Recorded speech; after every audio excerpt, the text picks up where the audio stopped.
खुलुमबाय निउस 24 बड'लेण्डनि गासै नायगिरिखौ फरायनानै दिनै मोगा-मोगि आयदायाव आं सासे समाज सिबियारि बिथांखौ लानानै फैदों। बिथांनि मुङानो जाहैबाय जौस्रां बर'। बिथाङा डिमाकुसिनि सासे समाज सिबियारि मावथि। आरो बेबायदिनो दिनै आं बिथांनि खाथियाव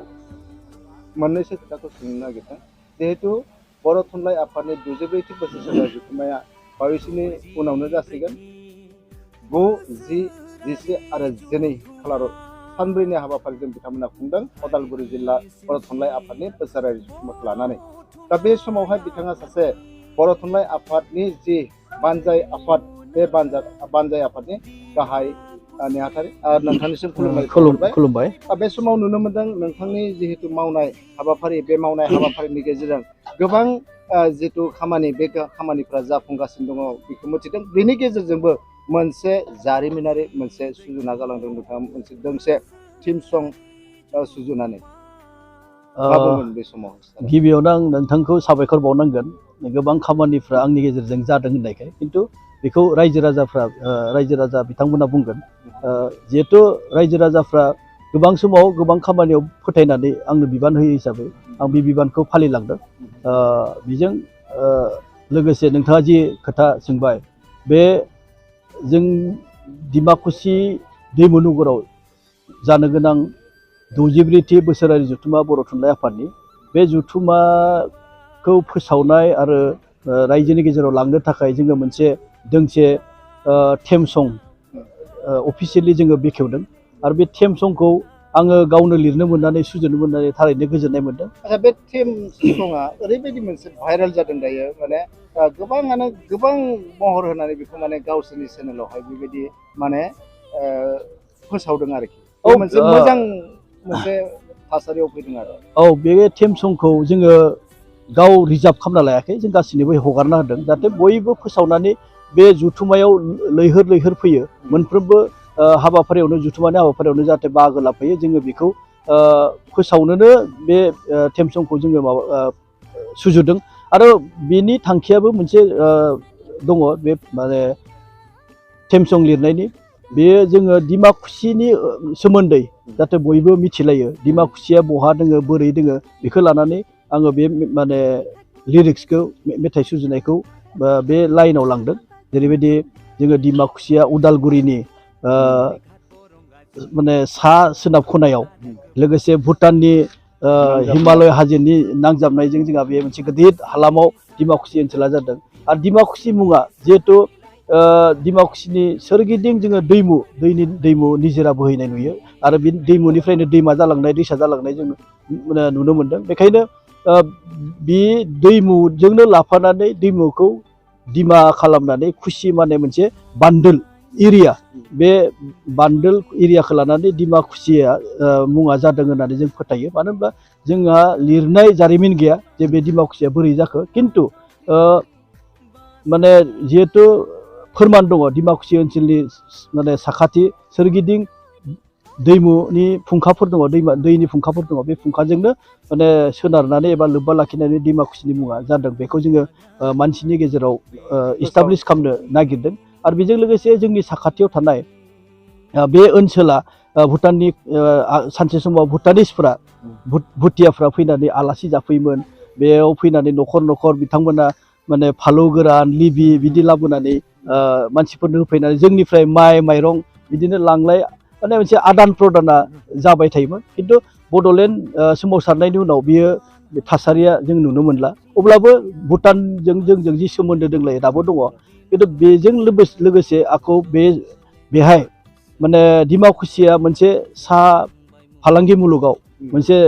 मुंदांखा जानानै दंहैखायो। आरो बिनि खारनानो जाबाय ब्रिटिशफोरा जेब्ला भारतखौ सासन खालामफैदोंमोन, बे सासन खालामफैनायनि समावनो बेहाय आथ्रिघाट बागानखौ गिबिसिन बिथांमोना बागान महरै एबा साप्लाइ गायफैदोंमोन, आबाद मावफैदोंमोन। बेजों लोगोसे बे माने सेराव गोबां गिदिर गिदिर कम्पानिनि साहा बागान थाबाय। आरो बेखौनो माने फालांगियाव मुलाम्फा दङ हिसाबै गोनोखोआरि मुगाजों लोगोसे जोंनि ओनसोलनि सेंग्राफ्रा एसे बेखार जानाय समाव बे आबादाव मुखुब जाबाय। आरो बे आबादनि गेजेरजोंनो जोङो दा रांखान्थि, समाजखान्थि जथेस्थ' माने डेभेलप जादों होननानै बुङोब्लाबो गोरोन्थि जाया। बेखायनो साहा बागाना डिमाकुसि ओनसोलाव जथेस्थ' दङ। आं बेफोरखौनो एसे बेरखांहोनो थाखाय मानसिनि गेजेराव लांनो थाखाय आं बेखौ फोरमायदों आरो बेहाय जों मिथिगौ जे बेयाव मोनसे दावबायारिनि टुरिस्ट मोनसे डेभेलप खालामनायनि मोनसे पटेनसियेल दङ जोंनि सेरावनो अमा थावख्रिनि थाखाय जि अमा थावख्रिया जोंनि सुबुंनिफ्राय गोमालांनो हमदों जों बावनो हमदों जोंनि उन्दै उन्दै सेंग्राफोराथ' गथ'फोराथ' दा बावगारबायनो मिथिला औ दा बेखायनो बे अमा थावख्रिनि थाखायनो आसाम गभर्नमेन्टआ 1987 मायथाइयाव बरन'दि वाइल्ड लाइफ सेंक्सुरिखौ डिक्लेयार होदों माने बे अमा थावख्रिनि माने एसे जायगा होननानै रिजार्भेसननि थाखाय दा बेखायनो बेखौबो मिथिहोनो मानसिफोरा एसे मिथिथों जोंनि सेरावनो दंथारो जिहेथु बेखौ लानानैबो आं बेखौ लिरिक्सआव लाबोनाय जादों बेजों लोगोसे ननाय हाग्रामा मोनसे दङ जोंनि गेजेराव माने बे ननाय हाग्रामायाव गोबां रोखोमनि सिखिरि बेरे बायदिसिना माने बिरथिंनाय रंजानायखौ नुनो मोनो बेयाव थांब्लासो मिथियो बेखायनो बेफोरखौ जों जुदि फोसावाब्ला मिथियाब्ला बोरैथो माने मानसिफ्रा डिमाकुसिनि सोमोन्दै मिथिनो आं बेखौनो लानानै बे थेम सङाव होनाय जादों आरो जोङो बर' फिसा हिसाबै बड'लेण्ड सोमावसारनायाव आरो बिनि आगोल आगोल हांखोनि सोमावसारनायाव जिहेथु बेहाय गोबां सुबुङा नोरजिया जानांदों बारसोमदोंमोन बे रमान स्क्रिप्टआवबो जेल जानांदों बेखौबो एसे आं बे मेथाइआव लाबोदों मानो होनब्ला जों मिथिनांगोन इयुन जोलैया मिथिनांगोन आरो बेजों लोगोसे बड'लेण्ड सोमावसारनायाव बेहाय एबसुनि दैदेननायनिफ्राय बड'फा उपेन्द्रनाथ ब्रह्मनि दैदेननायनिफ्रायनो लानानै एबसुनि आन्दलनाव बिएलटिनि आन्दलनाव एनडिएफबिनि आन्दलनाव गासैनि बिथिङाव माने आन्दलनावनो बारसोमनाय बे ओनसोला माने मोनफ्रोमबो बर' गामियानो नोरजिया जानांदोंमोन दुखु सहायनांदोंमोन बेखायनो बेखौबो आं बेहाय एसे लाबोफादों अबयसे बेहाय जोङो जिहेथु देबनाथ बसुमतारीनि मुंख्लं देबनाथ बसुमतारीनि मुंखौल' आं मख'दों बेजों लोगोसे गोबां मुंख्लं बेहाय माने गासै एबसु बिएलटि आरो एनडिएफबिनिफ्राय गासै 53 जन माने मुंख्लं जादों दा बेखायनो बिथांमोननि मुंखौ लाबोजोबनो हायै हिसाबै देबनाथआ मोनसे एसे नेसनेल फिगारनि लिडार हिसाबै आं बिथांनि मुंखौ आरो बिथाङानो गिबिसिन बेहाय सानसे समाव बुखावजायै दरं जिल्ला एबसुनि लेङाइ आफादगिरिमोन बेखायनो बिथाङा जिहेथु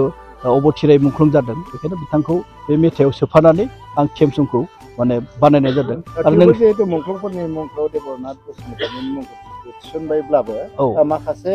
डिमाकुसिनि मुंख्लंफोरनि मुङाबो बेयाव हाबदेरदों नङा गोबांफोरखौबो आं सोदोबखौ बाहायदों मुंख्लंफोर होननानै मुंख्लंफोर होननानै आं बेयाव माने बाहायदों बे थेम सङाव थारैनो नैबे जिथु बड' साहित्य सभा जायखौ बर' थुनलाइ आफादनि जि बोसोरारि जथुम्मा खुंनो लानाय बे दैमु नगर जाय मुंखौ बिमुंखौ होबाय बे थिलि आरो बै दैमु नगर जिथु थिलि बे थिलियानो मेन डिमाकुसिनि फुंखा नामा जि जायगायाव जानो थांगासिनो दङ बियो आं दहायबो बुंदों जे डिमाकुसियानो सोरगिदिं माने दैनि फुंखा माने दैमुजों माने बुंफबनाय होनना बुङोब्लाबो गोरोन्थि जाया मानो होनब्ला नोंथांमोना सेरावनो नुलांबाय थागोन दैनि फुंखाफोरखौ आरो बे दैनि फुंखाजोंनो माने